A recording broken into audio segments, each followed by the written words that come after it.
Urban settlement. तो हमारे पास सबसे पहले जो आ जाते हैं वो है टाउन।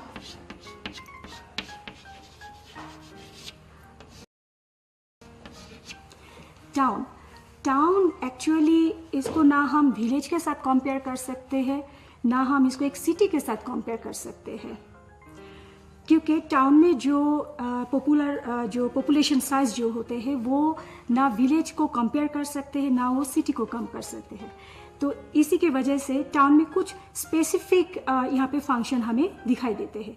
सबसे पहले जो दिखाई देते हैं यहाँ पे कॉमर्शियल जो सिस्टम जो है, ट्रेडिंग सिस्टम जो है, ये सबसे पहले हमें दिखाई देते हैं। साथ साथ में उसके जुड़े हुए जो एक्टिविटीज़ होते हैं, खास करके सेकेंडरी एक्टिविटीज़ जो होते हैं और टर्शियरी एक्टिविटीज़ इसमें दिखाई देते हैं, लेकिन इसकी मिनिमम हमें दिखाई देते हैं, नॉट मैक्सिमम। और उसके साथ साथ जैसे मैंने पहले ही बता दिया आपको कि पॉपुलेशन साइज जो है ये विलेज के साथ भी आप कंपेयर नहीं कर सकते, क्योंकि बहुत सारे विलेज होंगे जहाँ पे शायद 50 फैमिली होते हैं या कहीं जगह पे 100 फैमिली हो सकते हैं। और सिटी में क्या होते हैं, city that is above million. तो फिर आप खुद सोच सकते हो कि उन दोनों के बीच वाले जो है वो ही है टाउन। तो अगर उसको हम टाउन पकड़ रहे हैं तो ऑब्वियसली विलेज का जो अपॉर्चुनिटीज़ है, फैसिलिटीज़ है, जिस तरीके से वो चलते हैं, सेम एज टाउन में नहीं होगा। ठीक है, इसमें कुछ स्पेसिफिक फंक्शन यहाँ पे होते हैं। तो इसके बाद हम चले जाएंगे सिटी। Specific function. सो इसके बाद हम चले जाएंगे सिटी। अब सिटी हो गए टाउन से बड़े। टाउन में आपने देखा है कि हाँ ऑब्वियसली वहाँ पे पॉपुलेशन जो है ऑब्वियसली लार्ज क्वांटिटी में आ रहे हैं, और यहाँ पे जो स्पेसिफिक कुछ फंक्शन जैसे मैंने पहले बता दिया टाउन में आ रहे हैं। सिटी में ठीक इसकी थोड़ा हायर लेवल में चले जाते हैं। इसमें पॉपुलेशन जो है वो बढ़ रहे हैं। जैसे हमने पिछले एपिसोड में मैंने आप लोगों को बताया था कि जब पहला दफ़ा सिटी शुरू हुआ था लंदन में फर्स्ट टाइम, तब वहाँ पे 1 मिलियन अबव पॉपुलेशन था। तो अब तो और भी निकल गए, और भी समय आ गए हैं ना, क्योंकि इसके अंदर में हमने वो 1800 साल की तरफ हमने देखा था। अब हम 2020 के समय पे आके अब यहाँ पे हम देख रहे हैं कि पॉपुलेशन और भी बढ़ गए और सिटी और भी आगे जा चुका है। और इसमें सिटी और भी ज़्यादा स्पेसिफिक, क्योंकि यहाँ पे ज़्यादा इकोनॉमिक फंक्शन, बहुत ज़्यादा मतलब इकोनॉमिक फंक्शंस अलग अलग बेसिक में दिखाई देते हैं। फिर जैसे कि उसमें ट्रांसपोर्ट हो सकते हैं, माइनिंग हो सकते हैं, या आईटी हो सकते हैं। और दूसरी और एक बात होती है कि इसमें रीजनल जो एडमिनिस्ट्रेटिव सेटअप ये दिखाई देते हैं। तो सिटी में हम सबसे पहले जो पॉइंट को मैं मेंशन करना चाहूँगी वो है मोर फंक्शन, इकोनॉमिक फंक्शन।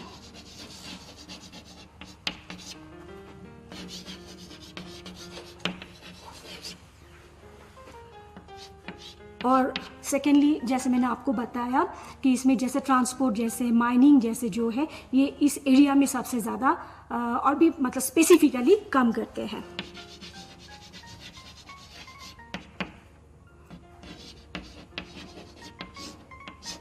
और थर्डली जैसे मैंने बताया कि इसमें रीजनल एडमिनिस्ट्रेटिव सेटअप हमें देखना मिलते हैं।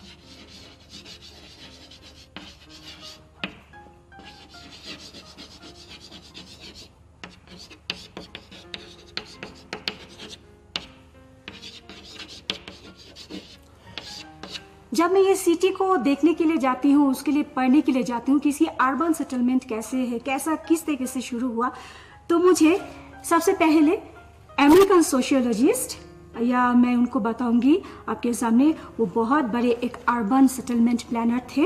उनका नाम है लुइस मैमफोर्ड। लुइस मैमफोर्ड, उन्होंने बताया था कि सिटी जो है एक्चुअली ये city in a sense of like a physical form, ये एक फिजिकल फॉर्म है, लेकिन इसका हाईएस्ट और मोस्ट कॉम्प्लेक्स टाइप जो होते हैं वो है एसोसिएटिव लाइफ। तो आपको इसमें पता चल रहा है कि अगर विलेज का सेटलमेंट को हम देख रहे हैं तो वहां का जो लाइफ जो है वो लाइफ बिल्कुल अलग सा हो जाते हैं टाउन में आके।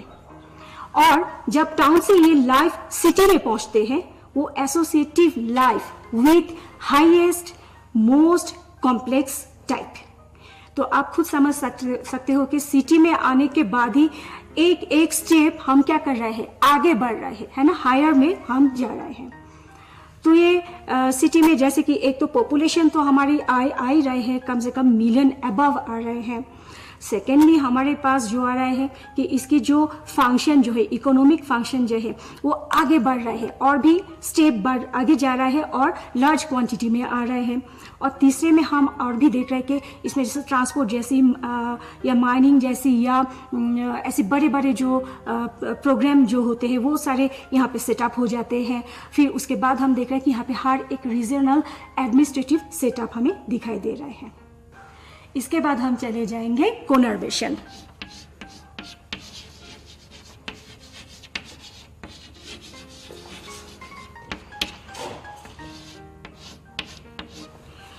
कोनर्वेशन बिल्कुल एक छोटे से वर्ड के ऊपर पूरा डिपेंड है और एक मजेदार बात यह है कि उसी वर्ड दो चीजों को बिल्कुल अलग कर दिए हैं।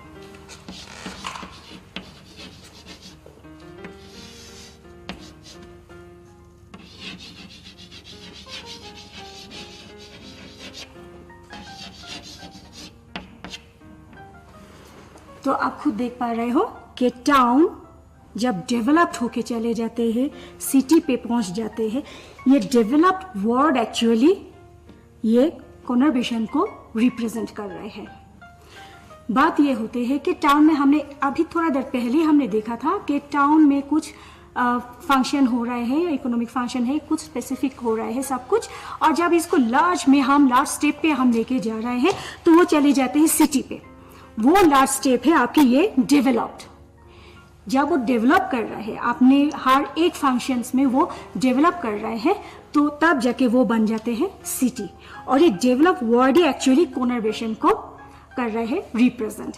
मैं एक अच्छा सा एग्जांपल आपको देना चाहूंगी। मैंने पिछले एपिसोड में आपको बताया था लंदन पहले क्या था, वो सिर्फ एक छोटा सा टाउन था। जब इंडस्ट्रियल रिवोल्यूशन शुरू हुआ उसके बाद आस्ते आस्ते ये सिटी पे चेंज हो गए हैं। मीन्स पहले तो था लंदन क्या, बिल्कुल एक छोटा सा टाउन, लेकिन जब डेवलप्ड हुआ तो तब जाके वो क्या बन गए, सिटी बन गए।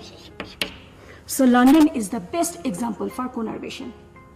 सेम एज मैनचेस्टर है, शिकागो है, ये सारे सब पहले छोटे छोटे सिटी पे, छोटे छोटे टाउन पे थे। छोटे छोटे टाउन पे फिर आस्ते आस्ते वो डेवलप्ड होते गए। और ये डेवलप्ड ऐसे आप मत समझो कि शायद वो 1 साल में डेवलप्ड हो गए या 2 साल में, नहीं, उनको बहुत समय लगा डेवलप्ड होने में। और उस हिसाब से अर्बन सेटलमेंट की जितने क्राइटेरिया आते हैं उस डेवलपमेंट में, वो सारे क्राइटेरिया को उसने कंप्लीट करने के बाद ही वो सिटी पे पहुंचे। और ये जो क्राइटेरिया वो कंप्लीट कर रहा है, दैट इज एक्चुअली कॉल्ड कोनर्वेशन। और ये कोनर्वेशन की जो एक जो क्या कहेंगे हम, सबसे पहले ये पैट्रिक गेडिस, उन्होंने 1915 में कोनर्वेशन के बारे में उन्होंने बात किए थे। उन्होंने कहा कि ये ऐसी एक चीज़ है कि डेवलप जो है वो 1 साल में होता नहीं, ना ही वो 6 महीने में होते हैं। कम से कम 10 साल लग जाते हैं, कम से कम 15-20 साल, किसी किसी जगह पे 100 साल लग जाते हैं। तो वो जो पीरियड जो है वही मेन पीरियड होते हैं एक जगह को अगले दूसरे जगह पे दूसरे पड़ाव में जाने में, उसको वो टाइम उसको मदद करते हैं। और उस टाइम पे जो जो डेवलप्ड होते हैं वो डेवलप्ड ही एक्चुअली कोनर्वेशन के नाम पे जाना जाते हैं। और ये जैसे मैंने अभी बताया 1915 में पैट्रिक गेडिस, उन्होंने सबसे पहले कोनर्वेशन के बारे में ही उन्होंने सबके सामने लाए। इसके बाद हम चले जाएंगे मेगालोपोलिस।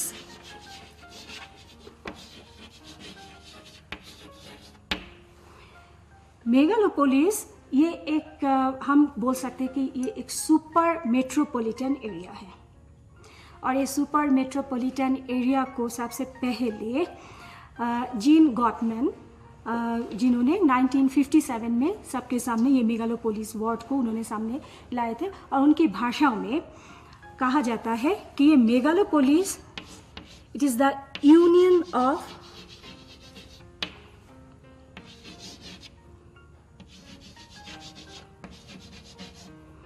अर्बन।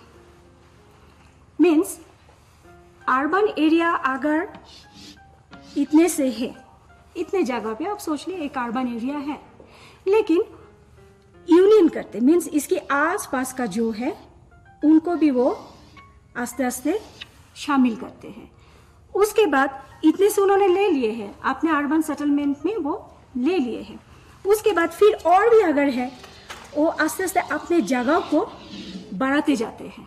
ठीक है, इसके मतलब ये निकलता है कि ये सारे के सारे इसमें छोटे छोटे क्या है, ऑब्वियसली टाउन होंगे, सिटीज होंगे, ये सब को मिला के हाथ कोनर्वेशन भी होंगे इसमें, इनको सब को आस्ते आस्ते एक रीयूनाइट करके एक इकट्ठे करके फिर ये मेगालोपोलिस बन जाते हैं, मिलियन सिटी।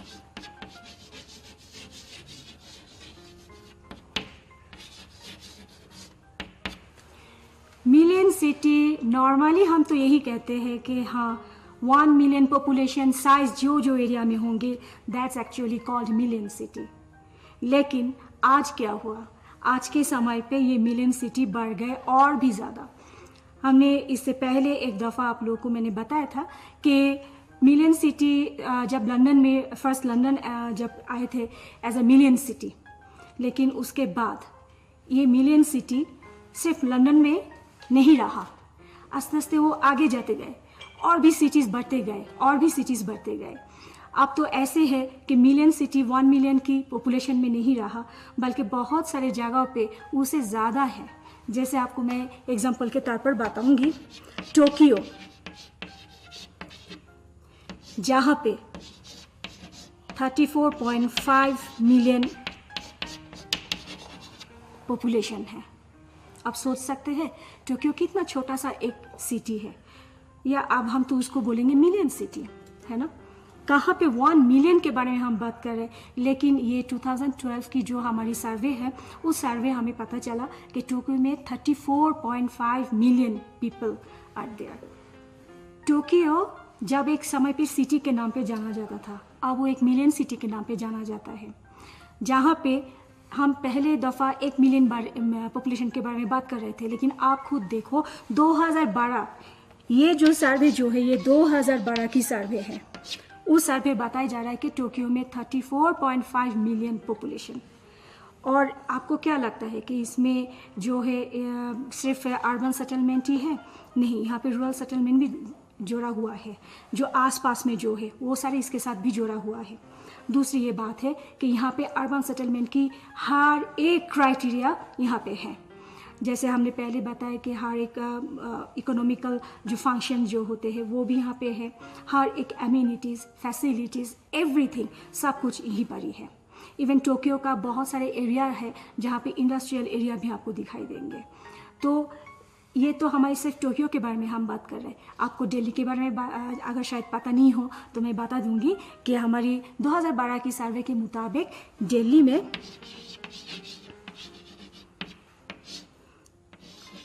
23 मिलियन पॉपुलेशन है। ये बहुत ही लेटेस्ट है, 2012 की जो हम सर्वे देख रहे हैं वो 23 मिलियन था। तो इसमें आपको पता चल रहा है कि एक समय पे क्या हालत था। अगर आप दिल्ली को थोड़ा सा नज़र दें तो आप देखोगे कि एक समय पे हर जगह पे हरियाली दिखाई देते थे, लेकिन अब वो हरियाली भी ख़त्म हो गए हैं क्योंकि इतने आदमी वहाँ पे बढ़ रहे हैं। सब अपना गांव को छोड़ के, अर्बन को छोड़ के, रूरल को छोड़ के अर्बन में आ रहे हैं, और अर्बन में आके वो अपनी सारे इकोनॉमिक फैसिलिटीज़ को लेके, अपनी बेटर लिविंग थिंग्स को लेके इतने आगे चल रहे हैं कि अर्बन में अब और भी ज़्यादा सेटलमेंट बढ़ रहे हैं। और इस हालत में अगर आप देखें, पहले एक ज़माना था जब गाज़ियाबाद एरिया, फरीदाबाद एरिया बिल्कुल ग्रीनरी एरिया था, लेकिन आज आप वहाँ पे जाके देखोगे सबसे बड़े बड़े शॉपिंग मॉल से लेकर सबसे बड़े बड़े फ्लैट, अपार्टमेंट सब कुछ तैयार हो रहे हैं आदमियों को रहने के लिए।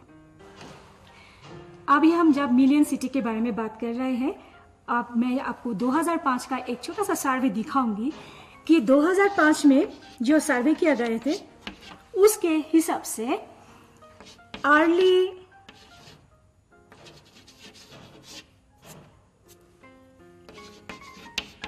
50s में सिर्फ 84 मिलियन सिटी दिखाई दे रहा था, सिर्फ 84। मिड 70s में आके ये हो गए 168। आप देखो अर्ली 50 में अगर 84 था, फिर मिड 70s में 168 तक आ चुके थे। 168 आप सोच सकते हैं कि कितने यहाँ पे बढ़ गए हैं, वो भी मिड 70s में आके।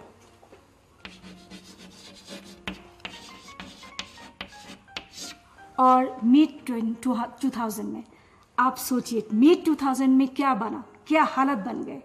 और ये था 438। आप खुद सोचो कि कहाँ से हमारी मिलियन सिटी आप कहाँ पहुँच रहे हैं। ये बहुत बड़े एक बात है, क्योंकि जितना हम अर्बन की तरफ झुक रहे हैं रूरल को छोड़ के, इसमें अगर नुकसान की बात करें, हमारे अपना ही नुकसान सबसे ज़्यादा, क्योंकि अर्बन के जितना फैसिलिटीज़ है, हर एक फैसिलिटीज़ इतने ज़्यादा हमें प्रोवाइड नहीं हो पाते हैं। ये हम नेक्स्ट चैप्टर में हम चले जाएंगे, तब हम बताएंगे। लेकिन अगर इस तरीके से अगर हम इतना सही सर्वे को हम देखें, तो आप खुद सोचो कि जहाँ पे 84 था, 84 से 168 तक पहुँचे, तो उतने टाइम पे आप खुद सोचिए कि कितना पॉपुलेशन बढ़ चुका है, और कितना population they want more and more, है ना। जितना हम चाहेंगे, हमारे नीड जितना बढ़ेगा, उतना ही हम अपना बेटर फैसिलिटीज़ के लिए, बेटर लाइफ के लिए हम आगे जाना पसंद करेंगे। और उसी की एक लास्ट हम एपिसोड देख रहे हैं यहाँ पे 2000 की एपिसोड में। देखो कि यहाँ पे 438 हो गए हैं। तो आप खुद सोचो कि अगले और भी 20 या 25 साल के बाद जब आप फिर दोबारा सर्वे किया जाएगा, तो ये कितना होगा? ऑब्वियसली 1000 पार हो जाएंगे। अब हम चले जाएंगे problems of urban settlement for developing countries. मैं थोड़ी देर पहले आप लोगों को बता रही थी मिलियन सिटी के बारे में, जहाँ पे पॉपुलेशन बढ़ते जा रहा है। और जब एक डेवलपिंग कंट्रीज के बात आते हैं इस हालत में, तो हमें ऑब्वियसली बहुत सारे प्रॉब्लम का सामना करना पड़ेगा। अब रूरल के टाइप पे हमने देखा कि हाँ, वहाँ पे वाटर सप्लाई अवेलेबिलिटी से लेकर आपके पास जगह है, ज़मीन है, सब कुछ है, आप आराम से सब कुछ कर सकते हो, है ना। सिर्फ वहाँ पे प्लानिंग का थोड़ा क्या होते हैं, दिक्कत होते हैं। हाँ, थोड़ा बहुत फैसिलिटीज़ है जिसको हम सही तरीक़े से शायद उसको हम यूटिलाइज नहीं कर पा रहे हैं, बट उसको भी अगर हम ठीक तरीके से कर सके, तो रूरल सेटलमेंट को भी हम अर्बन सेटलमेंट के साथ एक कट्ठे चलाने का भी हम कर सकते हैं। लेकिन जब हम अर्बन सेटलमेंट स्पेसिफिकली जब हम इनके बारे में बात करते हैं, वो भी डेवलपिंग कंट्रीज़ के लिए, तो तब हमें बहुत सारे प्रॉब्लम की सामना करना पड़ते हैं। और डेवलपिंग कंट्रीज़ में तो और भी ज़्यादा, क्योंकि वो तो सिर्फ अभी आगे चल रहे हैं, थोड़े छोटे एक फैसिलिटीज़ को वो ले रहे हैं, छोटे चीज़ों में वो डेवलप हो रहे हैं। तो आप खुद समझ सकते हैं कि इस समय पे इतना सारे प्रॉब्लम्स को इसको फेस करना होगा। सबसे पहले जो आ जाते हैं वो अनसस्टेनेबल पॉपुलेशन।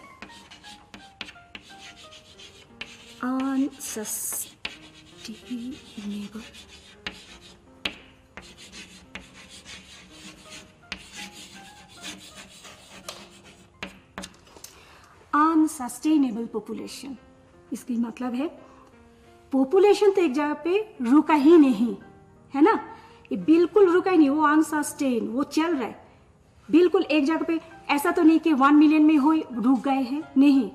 1 मिलियन में से वो 2 मिलियन बना, 2 से 3। जैसे हमने देखा 2012 की सर्वे के हिसाब से टोक्यो में 34.5 मिलियन पॉपुलेशन।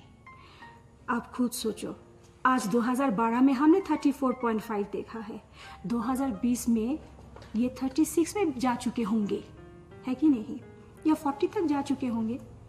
तो ये हमें बहुत ज़्यादा सोचने की बात है। जब एक अनसस्टेनेबल हो तो उसको सस्टेन हम नहीं कर पाएंगे, और डेवलपिंग कंट्रीज़ के लिए ये बहुत ज़्यादा प्रॉब्लम है, क्योंकि डेवलपिंग कंट्रीज़ में मेन प्रॉब्लम यही है कि सब लोग रूरल एरिया को छोड़ के चले जाते हैं कहाँ, अर्बन एरिया में, है ना।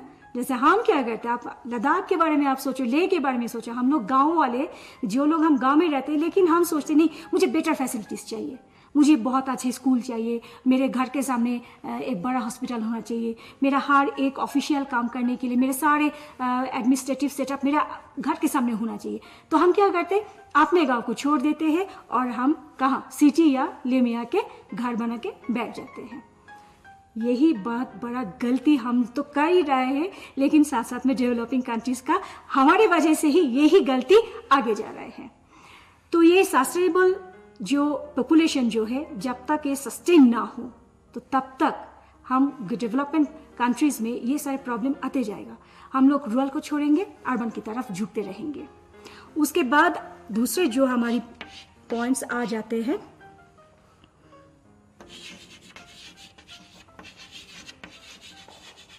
Lack of drinking water.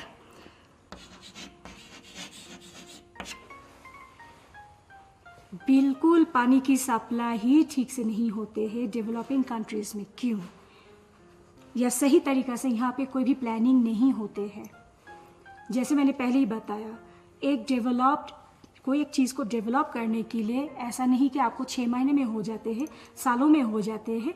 नहीं, इसको बहुत समय लगते हैं। एक चैनल थ्रू हर जगह पे वो चैनल बनाने में बहुत समय लगते हैं। और जब हम सेटलमेंट के बारे में बात कर रहे हैं, तो सेटलमेंट में तो सबसे पहले यही ड्रिंकिंग वाटर। आपके पास अगर जीवन जल नहीं है तो आप रहेंगे कैसे? आप वहाँ पे आप सेटल्ड होंगे कैसे? हम वो एरिया हमेशा ही हर एक सिविलाइजेशन में आप देखोगे पहले भी कि वो वहीं पर ही सेटल्ड हुआ जहाँ पे उसको पानी मिला। जहाँ पे पानी नहीं है, इंसान वहाँ पे कभी नहीं रुका, कभी वो अपना बस्ती नहीं बनाए।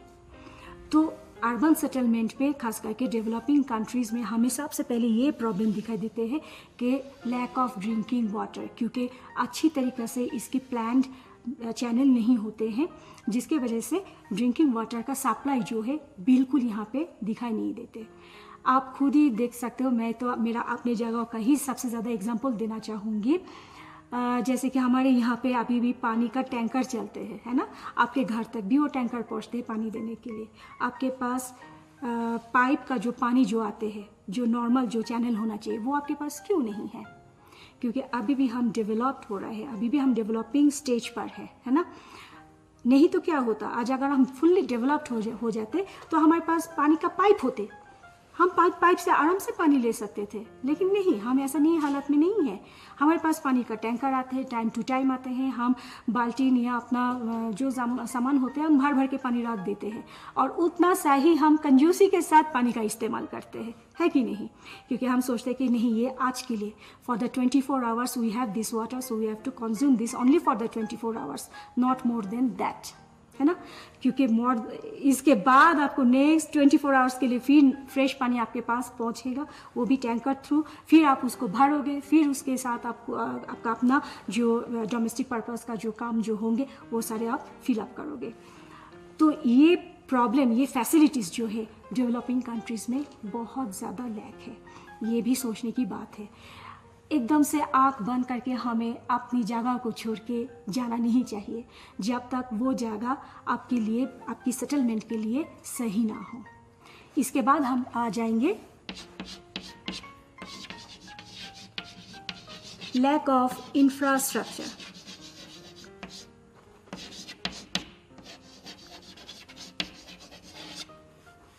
लैक ऑफ इंफ्रास्ट्रक्चर,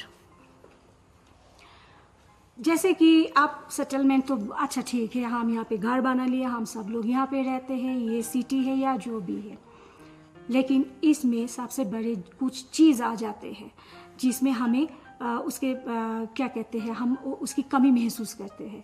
सबसे पहले जो आते हैं इलेक्ट्रिसिटी।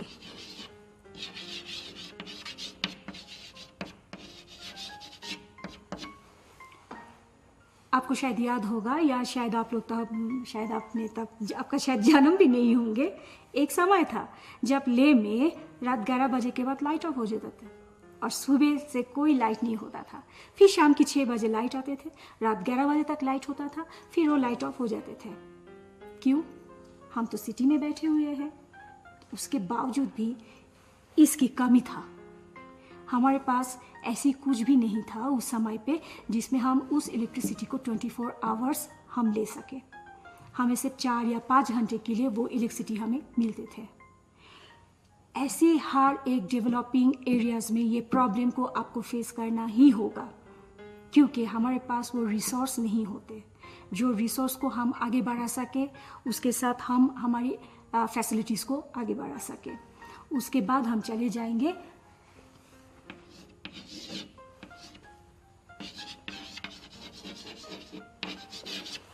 Suez facility. अब इन सुएज फैसिलिटीज़ या डिस्पोजल जो फैसिलिटीज़ जो होते हैं हर जगह पे नहीं है। हम डंप करते हैं या कहीं हम फेंक देते हैं, हम ख्याल नहीं करते हम कहाँ फेंक रहे हैं। क्या वो ठीक है? क्या वो हमारे लिए बहुत ही अच्छे हैं, या हमारी हेल्थ के लिए हो या जो भी हो, एनवायरनमेंट के लिए क्या वो अच्छे हैं? नहीं, हम वो नहीं देखते। हम ये देखते कि हमें फेंकना है सामान, गंदे सामान हमें फेंक देना है। अगर ऐसी ही बात है तो हमें ये फैसिलिटीज़ होना ज़रूरी है, क्योंकि ये फैसिलिटीज़ जब तक आपके पास नहीं है तो तब तक ये फैसिलिटीज़ के वजह से आपको एनवायरनमेंट पोल्यूशन सबसे ज़्यादा होगा। ये बात आपको ख्याल रखना ज़रूरी है। ये सिर्फ इतना सही नहीं, ये चीज़ ड्रिंकिंग वाटर के साथ भी जुड़ा हुआ है। अब गंदे चीज़ को आप डिस्पोज नहीं कर पा रहे हैं, उसका कोई फैसिलिटीज़ नहीं है आपके पास, कोई ऐसा नहीं आते कि आके आपका ये गंदे उठा के लेके जाए, कोई एक स्पेसिफिक जगह पे वो डिस्पोज करे, ऐसी आपके पास अगर नहीं है तो ये क्या करेंगे, एनवायरनमेंट के साथ साथ ये जो ड्रिंकिंग वाटर सप्लाई जो है उसको भी वो ख़राब कर देंगे। और उसके पीछे हमारी क्या क्या प्रॉब्लम आएंगे, और वो हेल्थ सबसे पहले।